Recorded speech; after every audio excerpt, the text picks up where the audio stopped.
নমস্কার, আপনারা দেখছেন মেদিনীপুর নিউজ টিভি। জানাবো আজকের কিছু গুরুত্বপূর্ণ সংবাদ। শুরুতেই আজকের হেডলাইন্স। আজই কি পকেটে ঢুকবে বাড়তি টাকা? কেন্দ্রীয় সরকারি কর্মীদের মহার্ঘ ভাতা নিয়ে বড় ঘোষণা। বাংলা দখলে শাহের পাঠানো নেতারা ফাঁকিবাজ, নীতিন নবীনের মন্তব্যে তোলপাড় বঙ্গ বিজেপি। ক্ষমতায় এলেই 1 জুন থেকে অ্যাকাউন্টে এত টাকা ঘোষণা শুভেন্দুর, বললেন কত সিট পাচ্ছে বিজেপি। ভোটের আগে চরম আক্রমণ, 48 ঘন্টার মধ্যে তৃণমূলের বিরুদ্ধে বিস্ফোরক চার্জশিট আনছেন শাহ, ঘরে ঘরে পৌঁছবে নথি। কেন ভোট দেবেন তৃণমূলকে, কেন ভোট দেবেন না বিজেপিকে, ময়নাগুড়ির সভা থেকে জানালেন মমতা বন্দ্যোপাধ্যায়। বিজেপির পরিকল্পনা বদল, আগে চার্জশিট পরে ইস্তাহার, মমতার বিরুদ্ধে গুচ্ছ অভিযোগ তুলে 28 মার্চ শ্বেতপত্র দেবেন অমিত শাহ। বাংলায় মমতা জয় প্রার্থনা, কংগ্রেস সাংসদের ক্ষুব্ধ, প্রদেশ নেতৃত্ব বলছে না বুঝে মুখ খুলবেন না। ভোটের ঘনঘটা, পড়াশোনায় ক্ষতিগ্রস্ত স্কুল শিক্ষা, বিদ্যালয়ে পরীক্ষা নেওয়া নিয়ে উঠছে একাধিক প্রশ্ন। বেশি লাফালাফি করলে ডিজে বাজানোর হুঙ্কার, শুভেন্দুগড়ে দাঁড়িয়ে ঝড় তুললেন অভিষেক। বাংলার মসনদীকে চমকে দেওয়া জনমত সমীক্ষায় তোলপাড় রাজ্য রাজনীতি। সরকারি কর্মচারী ও পেনশনভোগীদের জন্য আসতে চলেছে দীর্ঘ প্রতীক্ষিত সুখবর। আর্থিক বিশেষজ্ঞ ও সাম্প্রতিক গতি প্রকৃতি অনুযায়ী আজই কেন্দ্রীয় মন্ত্রিসভার বৈঠকে মহার্ঘ ভাতা এবং মহার্ঘ ত্রাণ বৃদ্ধির আনুষ্ঠানিক ঘোষণা হতে পারে। আজ এই সিদ্ধান্তে শিলমোহর পড়লে তা 1 জানুয়ারি 2026 থেকে কার্যকর হবে বলে গণ্য হয়। আর অর্থাৎ নিয়ম অনুযায়ী সরকারি কর্মীরা বকেয়া টাকা বা এরিয়া সুবিধা পাবেন বলে জানা যায়।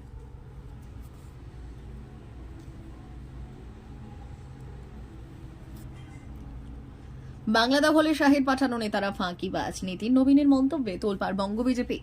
বাংলা দখলের লক্ষ্যে দেশের বিভিন্ন প্রান্ত থেকে বাছাই করা নেতাদের এই রাজ্যে পাঠিয়েছে বিজেপি কেন্দ্রীয় নেতৃত্ব। পার্টির প্রায় প্রতিটি সাংগঠনিক স্তরে ছড়ি ঘোরাচ্ছেন ভিন রাজ্যের নেতারা। স্বয়ং অমিত শাহের নির্দেশে অবাঙালি নেতৃত্বের হাতে রয়েছে বঙ্গ ভোটের আসল রিমোট কন্ট্রোল। আর এবার ভিন রাজ্যের সেই নেতাদের বিরুদ্ধেই কার্যত তোপ দাগলেন বিজেপির সর্বভারতীয় সভাপতি নীতিন নবীন। বুধবার নিউ টাউনের এক অভিজাত হোটেলে নির্বাচন পরিচালন কমিটির সঙ্গে উচ্চ পর্যায়ের বৈঠকে বসেন তিনি। আর সেখানেই অন্য রাজ্য থেকে ডেপুটেশনে বাংলায় আসা নেতাদের পরোক্ষ ফাঁকিবাজ বলে দাগিয়ে দেন নীতিন। ক্ষমতায় এলেই 1 জুন থেকে অ্যাকাউন্টে এত টাকা ঘোষণা শুভেন্দুর, বললেন কত সিট পাচ্ছে বিজেপি। মঙ্গলবার ভবানীপুরে প্রচার করতে গিয়ে সেখানকার বিজেপি প্রার্থী শুভেন্দু অধিকারী বলেছিলেন তৃণমূল এবার ডাবল ডিজিটে উঠবে না। অর্থাৎ শুভেন্দু অধিকারীর পূর্বাভাস অনুসারে বিধানসভা ভোটে 99 পেরোতে পারবে না তৃণমূল। আর বুধবার সকালে রামনগরে বিজেপি প্রার্থী চন্দ্রশেখর মণ্ডলের সমর্থনে সভা করতে গিয়ে শুভেন্দু অধিকারীর দাবি, এবার বিধানসভা ভোটের ফলে এবার 177-এর নিচে নামবে না বিজেপি। এখনো পর্যন্ত বাদ গেছে 79 লক্ষের নাম। এখানেই শেষ নয়, তৃণমূলকে ফের একবার শুভেন্দু মনে করিয়ে দিয়েছেন এসআইআর প্রক্রিয়া ইতিমধ্যেই 79 লক্ষ নাম বাদ গিয়েছে। শুভেন্দু তার স্বভাবসিদ্ধ ভঙ্গিমায় বলেন, প্রথম রাউন্ড ব্রেকফাস্টের নাম বাদ গেছে 58 লক্ষ, লাঞ্চের নাম বাদ গেছে 60 লক্ষ, সন্ধ্যাবেলায় লিকার চা চীনাবাদাম হয়েছে, এখনো ডিনার হয়নি। এর মধ্যে 14 লক্ষ নাম বাদ গেছে। এখনো পর্যন্ত বাদ গেছে 79 লক্ষের নাম। কত বাদ যাবে কিচ্ছু বলবো না আর।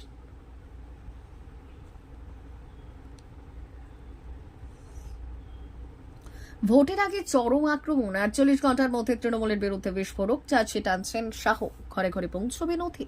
ভোটের আগে রাজ্যের রাজনীতিতে নতুন করে উত্তেজনা তৈরি হয়েছে। আর মাত্র 2 দিনের মধ্যেই বড় পদক্ষেপ নিতে চলেছে বিজেপি। তৃণমূল সরকারের বিরুদ্ধে একাধিক অভিযোগ তুলে এদিন বিস্তারিত চার্জশিট প্রকাশ করতে চলেছেন কেন্দ্রীয় স্বরাষ্ট্রমন্ত্রী অমিত শাহ। রাজনৈতিক মহলে ইতিমধ্যে এই সিদ্ধান্ত নিয়ে জোর আলোচনা শুরু হয়। দলীয় সূত্রে জানা গেছে আগামী 28 মার্চ আনুষ্ঠানিকভাবে এই চার্জশিট প্রকাশ করা হবে। শুধু প্রকাশই নয়, এই নথি সাধারণ মানুষের বাড়ি বাড়ি পৌঁছে দেওয়ারও পরিকল্পনা রয়েছে।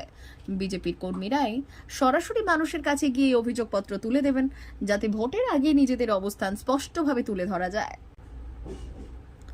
কেন ভোট দেবেন তৃণমূলকে, কেন ভোট দেবেন না বিজেপিকে, ময়নাগুড়িতে সভা থেকে জানালেন মমতা বন্দ্যোপাধ্যায়। বঙ্গ ভোটের ময়দান একেবারে জমে উঠেছে। প্রার্থীদের হয়ে একদিকে যেমন জেলায় জেলায় জনসভা করছেন তৃণমূল সুপ্রিমো মমতা বন্দ্যোপাধ্যায়, তেমনই অন্যদিকেও একইভাবে ময়দানে নেমেছেন বিরোধী দলনেতা শুভেন্দু অধিকারী। বুধবার সকালে উত্তরবঙ্গের ময়নাগুড়িতে জনসভা করে প্রথম ভোট প্রচার শুরু করেন মমতা বন্দ্যোপাধ্যায়। এই সভা থেকেই পশ্চিমবঙ্গের মানুষকে জানিয়ে দিলেন কেন মানুষ তৃণমূলকে ভোট দেবেন এবং বিজেপিকে কেন ভোট দেবেন না। তৃণমূলকে ভোট দেওয়ার কথা বলতে গিয়ে মমতা বন্দ্যোপাধ্যায় জানালেন, জলপাইগুড়ি, আলিপুরদুয়ার সহ বহু জেলায় প্রতিদিন বৃষ্টি হচ্ছে। অনেক আলু চাষিদের ক্ষতি হয়েছে। চিন্তা করবেন না, সবাই ক্ষতিপূরণ পাবেন। আলু চাষের তো কৃষি বীমা, শস্য বীমা করা আছে। কৃষকদের জন্য শস্য বীমা করা আছে, আর টাকাটা কৃষকদের দিতে হয় না, আলু চাষিদের দিতে হয় না। টাকাটা দেয় রাজ্য সরকার। তার কারণ আমরা মনে করি আপনারা আমাদের সম্পদ। তিনি আরো বলেন, চায়ের বাগানের পাট্টা চাইতো তৃণমূল কংগ্রেসকেই চায়, চা সুন্দরী চাইতো তৃণমূল কংগ্রেসকেই চায়, চা বাগান খোলা রাখতে চান তো তৃণমূল কংগ্রেসকেই চায়, বাচ্চাকে শিক্ষা দিতে চান। মমতার বিরুদ্ধে গুচ্ছ অভিযোগ তুলে 28শে মার্চ শ্বেতপত্র দেবেন অমিত শাহ। 28শে মার্চ বিজেপির সংকল্পপত্র প্রকাশ করতে পারে বলে শোনা যাচ্ছিল, কিন্তু সূত্রের দাবি আগে অভিযোগের শ্বেতপত্র প্রকাশ করা হবে। তা করবেন খোদ কেন্দ্রীয় স্বরাষ্ট্রমন্ত্রী অমিত শাহ। পরিকল্পনা বদলে ফেলল বিজেপি। নির্বাচনী ইস্তাহার প্রকাশের আগে তৃণমূলের বিরুদ্ধে রাজ্যে চার্জশিট প্রকাশ করবে তারা। দলীয় সূত্রে খবর, আগামী 28শে মার্চ কেন্দ্রীয় স্বরাষ্ট্রমন্ত্রী অমিত শাহ ওই চার্জশিট প্রকাশ করবেন। তাতে রাজ্যের শাসক দলের বিরুদ্ধে একগুচ্ছ অভিযোগ থাকবে। তার কিছুদিন পর বিজেপি প্রকাশ্যে আনবে তাদের ইস্তাহার, যাকে সংকল্পপত্র বলা হয়। এইভাবে আগে অন্যায়কে চিহ্নিত করে তারপর তা থেকে পরিত্রাণের উপায় বলে দেওয়ার পরিকল্পনা করেছে পদ্মসেবের। বাংলায় মমতা জয়ের প্রার্থনা কংগ্রেস সাংসদের। ক্ষুব্ধ প্রদেশ নেতৃত্ব বলছেন, না বুঝে মুখ খুলবেন না। রাজ্যে কংগ্রেস তৃণমূলের বিরুদ্ধে সব আসনে প্রার্থী দেওয়ার সিদ্ধান্ত নিলেও মমতা বন্দ্যোপাধ্যায়ের জয় চাইলেন রেণুকা চৌধুরী। প্রবীণ এই কংগ্রেস সংসদের মন্তব্য, দলের মতো যাই হোক না কেন দলের মত, আমি ব্যক্তিগতভাবে মমতা বন্দ্যোপাধ্যায়ের জয় চাইছি। কেন্দ্রীয় স্তরের নেতার এই মন্তব্যে স্বভাবতই ক্ষুব্ধ প্রদেশ কংগ্রেস। বিরোধী ইন্ডিয়া জোটে বারবার আলোচনায় উঠে এসেছে তৃণমূল নেত্রীর নাম। ইন্ডিয়া জোটের সর্বভারতীয় নেতৃত্বে অন্যতম প্রধান মুখ যে বাংলার মুখ্যমন্ত্রী হতে পারেন, সে কথাও বহু আলোচনায় এসেছে। তারই মধ্যে কংগ্রেস সাংসদ রেণুকা চৌধুরীর এই মন্তব্য। এদিন এক সর্বভারতীয় সংবাদ মাধ্যমকে দেওয়া সাক্ষাৎকারে রেণুকা বলেছেন, কংগ্রেসের প্রার্থী থাকলেও আমরা চাই মমতাই জিতুন। যতই মত পার্থক্য থাক না কেন, আমি বাংলায় মমতা বন্দ্যোপাধ্যায়কেই জয়ী দেখতে চাই। লাফালাফি করলে ডিজে বাজানোর হুঙ্কার, শুভেন্দুগড়ে দাঁড়িয়ে ঝড় তুললেন অভিষেক বন্দ্যোপাধ্যায়। নন্দীগ্রাম থেকে আসন্ন পশ্চিমবঙ্গ বিধানসভা নির্বাচনের প্রচার শুরু করলেন তৃণমূল কংগ্রেসের সর্বভারতীয় সাধারণ সম্পাদক অভিষেক বন্দ্যোপাধ্যায়।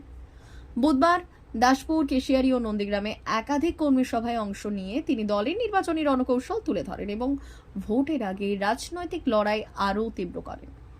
নন্দীগ্রামের কর্মী সভায় অভিষেক বন্দ্যোপাধ্যায় জানালেন, এটি মূলত কর্মী সভা হিসেবে পরিকল্পিত হলেও বিপুল জনসমাগমে তা কার্যত জনসভায় পরিণত হয়েছে। তার দাবি, এই ভিড় তৃণমূল কংগ্রেসের প্রতি মানুষের আস্থার প্রতিফলন। দলীয় প্রার্থী পবিত্র করের সমর্থনে ভোটারদের আহ্বান জানিয়ে তিনি বলেন, নন্দীগ্রামের মর্যাদা ও পরিচয় পুনরুদ্ধারের জন্য তার জয় অত্যন্ত গুরুত্বপূর্ণ। নন্দীগ্রামে দাঁড়িয়ে ডিজে বাজানোর হুঙ্কার, কে কি করছেন সব নজরে আছে। উল্লেখ্য, অভিষেকের উল্লেখ, দলীয় কর্মীদের উদ্দেশ্যে ভোটের আগে সাব বার্তা তৃণমূলের সেকেন্ড ইন কমান্ডের। বাংলায় মসনদ দেখে চমকে দেওয়া জনমত, সমীক্ষায় তোলপাড় রাজ্য রাজনীতি। পশ্চিমবঙ্গ বিধানসভা নির্বাচনের রণভাণ্ডার বেজে উঠতেই সবার নজর এখন বাংলার মসনদের দিকে। মমতা বন্দ্যোপাধ্যায় তৃণমূল কংগ্রেসকে ফের ক্ষমতায় ফিরছে, নাকি পদ্ম শিবির ঘটাবে বড় কোনো অঘটন? টানটান উত্তেজনার মাঝেই সামনে এলো ভোট ভাইভিসিএন নিউজের বিস্ফোরক প্রি পোল সার্ভে রিপোর্ট। সমীক্ষায় দেখা গেছে, জনপ্রিয়তার নিরিখে মমতা বন্দ্যোপাধ্যায়ের দল 41.9% মানুষের সমর্থন পেয়েছে। বিপরীতে বিজেপির পক্ষে পেয়েছে, রায় দিয়েছেন 34.9% ভোটার। উল্লেখযোগ্য বিষয় হলো 36.5% উত্তরদাতা বর্তমানে তৃণমূল বিধায়কের ওপরে ফের আস্থা রাখার কথা জানিয়েছেন। প্রিয় দর্শক, এখনকার মতো খবর এই পর্যন্তই। ধন্যবাদ।